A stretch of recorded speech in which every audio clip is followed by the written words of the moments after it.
Buenas tardes o días, somos el equipo 6. Está integrado por Daniel Esteban Hernández, Damaris Galarza Torres y Sebastián Vázquez Reyes.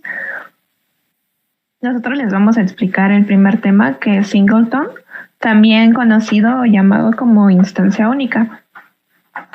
El objetivo, es en este momento intentar explicarles los patrones de diseño de software y su implementación en diversos programas. En esta presentación les estaremos explicando en principio qué es singleton, su diagrama de clases, la relación que tiene singleton con otros patrones y las implementaciones. Para empezar, ¿qué es singleton? Como les comentaba, también es llamado como instancia única. Podemos clasificar este patrón como de creación y de objetos. Este patrón nos permite restringir la creación de objetos de una clase a uno solo. Esto es que una vez se crea la clase singleton, se crea el objeto y ya no pueden crearse nuevos objetos, simplemente va a estar retornando el mismo una y otra vez.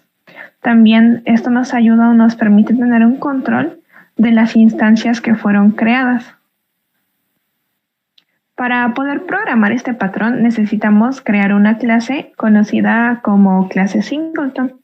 Para poder utilizar este patrón necesitamos crear un atributo del mismo tipo de la clase. Este es un atributo que se llama singleton, un constructor privado y vacío, un método get que verifique si ya se ha creado anteriormente o no.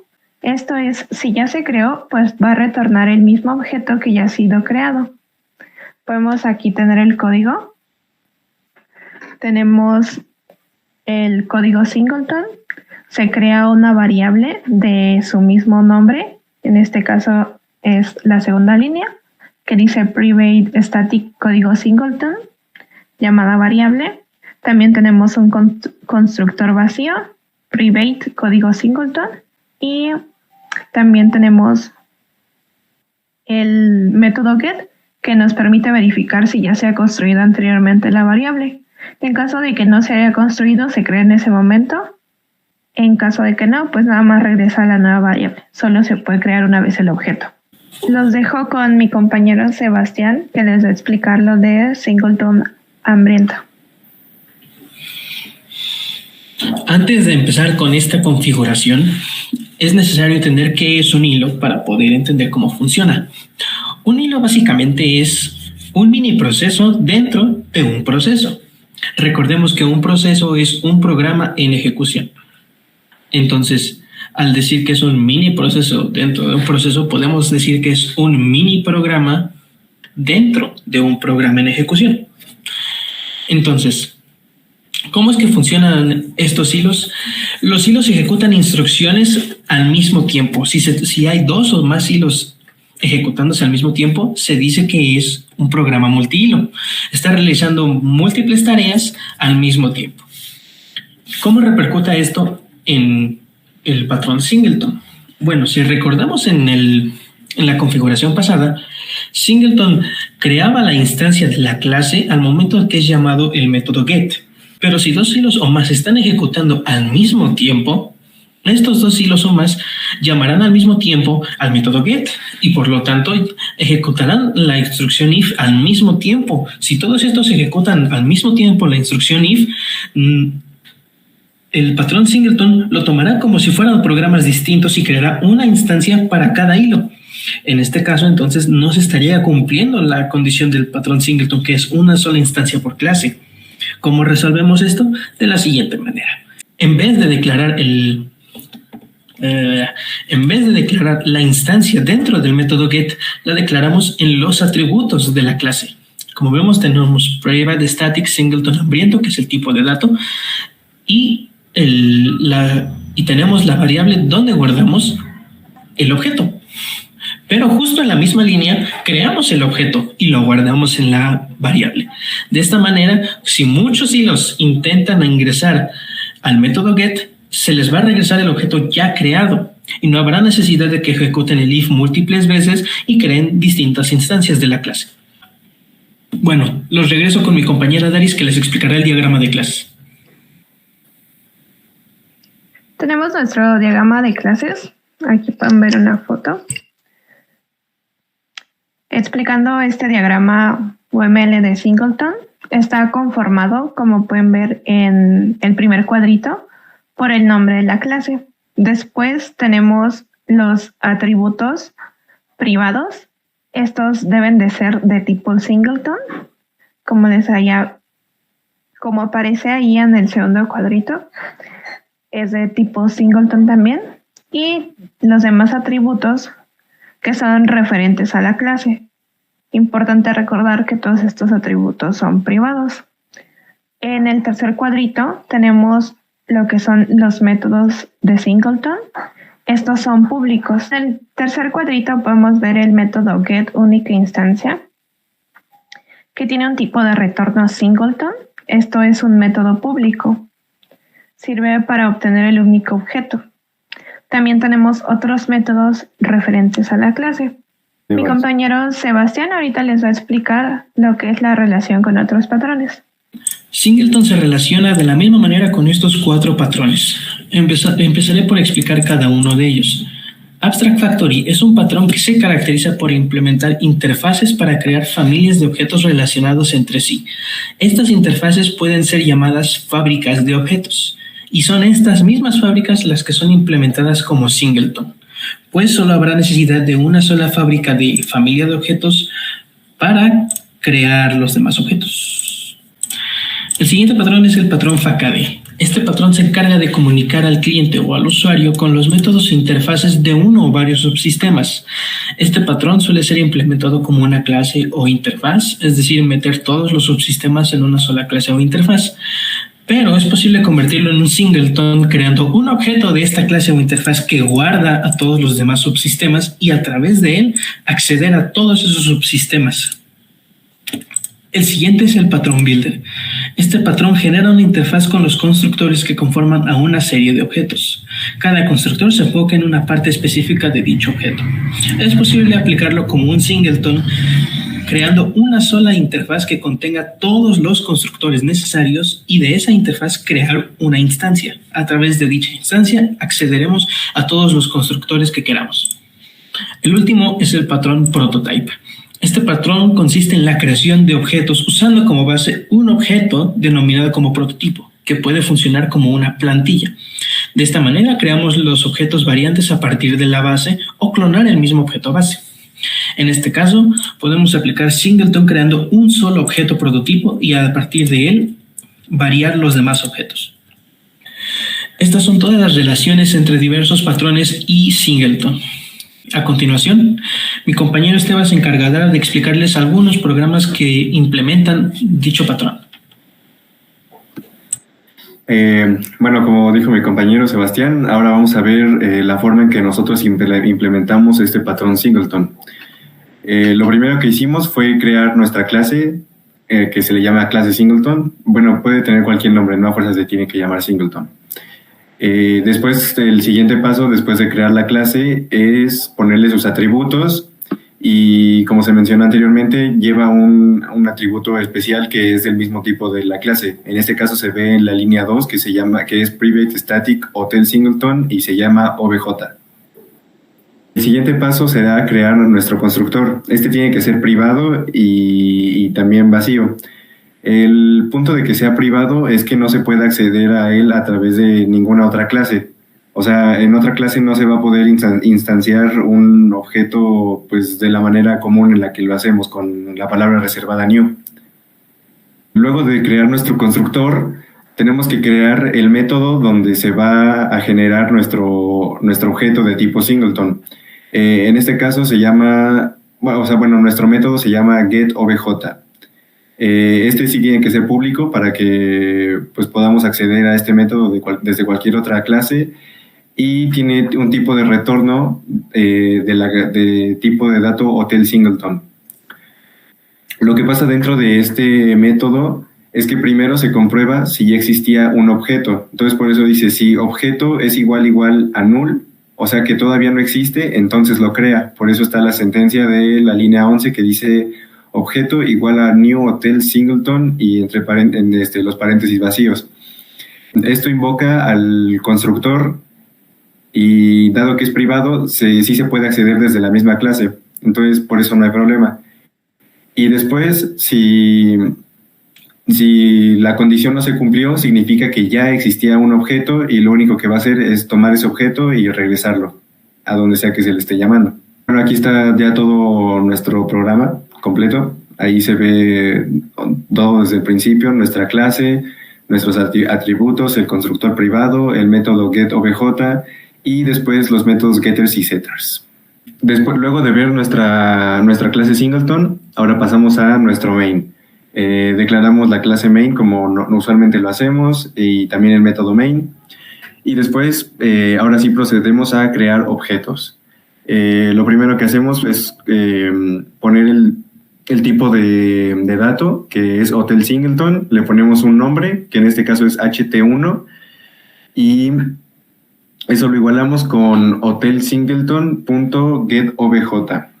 Esta última parte lo que hace es que de nuestra clase hotel singleton invoca al método getObj, que como ya mencioné antes es el encargado de verificar si ya existía un objeto antes, y en caso de que sí existiera lo retorna, en caso de que no existiera lo crea. Luego de esto ponemos ht1.setNombreHotel para poner su nombre. Después hacemos lo mismo para poner cuántas habitaciones tiene y después mandamos a imprimir nuestro objeto. Después hacemos, entre comillas, creamos otro objeto que se llama ht2 y después lo mandamos a imprimir, y otra vez entre comillas creamos otro objeto que se llama ht3 y lo mandamos a imprimir. Luego a este mismo objeto ht3 le damos un nuevo nombre de hotel y una nueva capacidad de habitaciones, y lo mandamos a imprimir. En esa diapositiva se ve nuestra captura de ejecución. Como vimos, primero creamos un objeto que le pusimos Mayan Palace y número de habitaciones 200. Este primer objeto que creamos era ht1. Después ven que dije que entre comillas creábamos ht2 y ht3. Dije que era entre comillas porque en realidad no creamos ningún objeto nuevo. Lo único que pasó es que pues le pusimos un nombre, pero nos regresó el mismo objeto que creamos en el primero. Por eso tanto 1 como 2 como 3 tienen exactamente el mismo nombre y exactamente el mismo número de habitaciones. Después, en donde dice objeto modificado, pues el objeto que ya existía simplemente le cambié el nombre y le cambié el número de habitaciones, pero pues ese es el chiste de Singleton, que no se puedan crear otros objetos. Entonces, este sigue siendo el mismo objeto. Ahora procederemos a ver otra implementación. En la implementación anterior, la forma en que se inicializó nuestro objeto se llama Lazy Initialization. La que vamos a ver ahora se llama Eager Initialization. La diferencia entre lazy e eager es que eager es especialmente útil cuando se tienen hilos. Solo que para este programa, como todavía no sabemos hacer hilos, pues nada más la implementamos, pero nada más para demostrar cómo es que funciona, porque en realidad no es con hilos este programa. Bueno, ahí está. Lo primero es nuestra clase impresora. Esta es nuestra clase singleton. Y la diferencia esta es la forma eager en la que se inicializa un objeto. Entonces ponemos private static impresora igual a new impresora. Entonces desde el principio ya creamos nuestro objeto impresora. Después, le ponemos nuestros atributos. Aquí está de nuevo el constructor privado. Y después aquí está nuestro método donde, en el anterior programa era donde se creaba el objeto, pero en este caso, como el objeto ya está creado, nada más lo regresa, es lo único que hace. Y también tenemos otro método para imprimir. Después vamos a ver cómo queda la ejecución. Ahora tenemos una clase de tipo empleado. Esta es una clase normal, pues no tiene nada de especial. Tiene aquí sus atributos, después un constructor normal y un método que se llama print current function. En esta variable X es donde se guarda el objeto que se creó a través de impresora.getInstance. Después se manda a imprimir, o bueno, se manda a llamar el método print que vimos en la clase anterior. Y pues ya aquí imprime al empleado su nombre, la posición que tiene, cuál es su función en la empresa, y después va a imprimir cuántas impresiones hizo ese día. Aquí está nuestro método main. Como vemos, creamos un objeto de tipo empleado. Pues como la clase empleado no es singleton, no pasa nada, porque podemos tener varios empleados, pero solo una impresora. Varios empleados que ocupan solo una impresora. Para eso sirve singleton. Entonces aquí creamos un objeto empleado que se llama Andreas. De la forma normal le mandamos un nombre, la posición y el rol que desempeña en la empresa, y pues todo esto lo hacemos a través de su constructor normal. Después hacemos lo mismo con otros objetos. Uno se llama Julia, Tom y Stephanie. Y después para cada objeto de empleado mandamos a llamar la función print current function. Ahora procedemos a ver nuestra ejecución. Bueno, pues como se ve, el primer objeto que creamos era Andreas, que era jefe, gestiona la sucursal 1 y manda las impresiones que hizo ese día. Después al siguiente empleado y también su número de impresiones que hizo, y así con todos los empleados. Ahora mi compañero Sebastián va a explicar las ventajas y las desventajas de nuestro patrón. Empezando por las ventajas, Singleton nos garantiza un número específico de instancias. Es cierto que por defecto Singleton solo permite una sola instancia de una clase, pero también es posible modificarlo para que se permitan un número controlado de instancias. De esta manera tenemos un control del número de objetos que queremos de una sola clase. La siguiente es que él o los objetos que se inician solo lo hacen una vez. Esto es que no es posible crear más objetos o llamarlos de distinta manera que no sea a través del método get. Y por último, permite un acceso controlado a su única instancia, que es a través del mismo método get. De esta manera mantenemos a los atributos y la instancia privada dentro de la clase para que no pueda ser cambiada ni modificada por otra parte del programa. Pasando con las desventajas, Singleton rompe el principio de responsabilidad única. Esto es que una clase se concentra en resolver un solo problema dentro de nuestro programa. En nuestro caso, Singleton resuelve dos, que es el control del número de instancias que tenemos y la forma en que se acceden a esas mismas instancias, manteniéndolas privadas para que no sean cambiadas. La siguiente es que es complicado sobreescribir sus métodos estáticos. Cuando se trata de herencia y polimorfismo, la clase Singleton es complicada sobreescribir los métodos estáticos de la clase Singleton. Lo que pasa es que al declarar los atributos de la clase Singleton como privados, es difícil después a través de sus clases hijas modificarlos, ya que están forzadas a utilizar estos atributos o métodos que tiene la clase. La siguiente es, se crean todos los objetos del Singleton independientemente de que se utilicen o no. Esta tiene que ver con la configuración hambriento o eager del patrón Singleton. Cuando tenemos múltiples hilos ejecutándose al mismo tiempo y todos ellos acceden al patrón Singleton, sabemos que es necesario modificarlo. Pero, ¿qué pasa si todos estos hilos no acceden a la clase Singleton? El objeto Singleton ya va a estar creado por defecto y aunque no se accedan a través de los hilos a ese objeto, el objeto va a seguir ahí. Entonces el objeto Singleton estaría ocupando memoria aunque no se ocupe y podría repercutir en la velocidad o el tiempo de ejecución del programa. Y por último, si se utilizan hilos es necesario modificar el patrón. Esto ya lo vimos en la configuración eager del patrón, que era necesario crear primero la instancia antes de que los hilos se ejecutaran al mismo tiempo. Esto ha sido todo por nuestra parte y hasta aquí acabamos el patrón Singleton. Muchas gracias por su atención.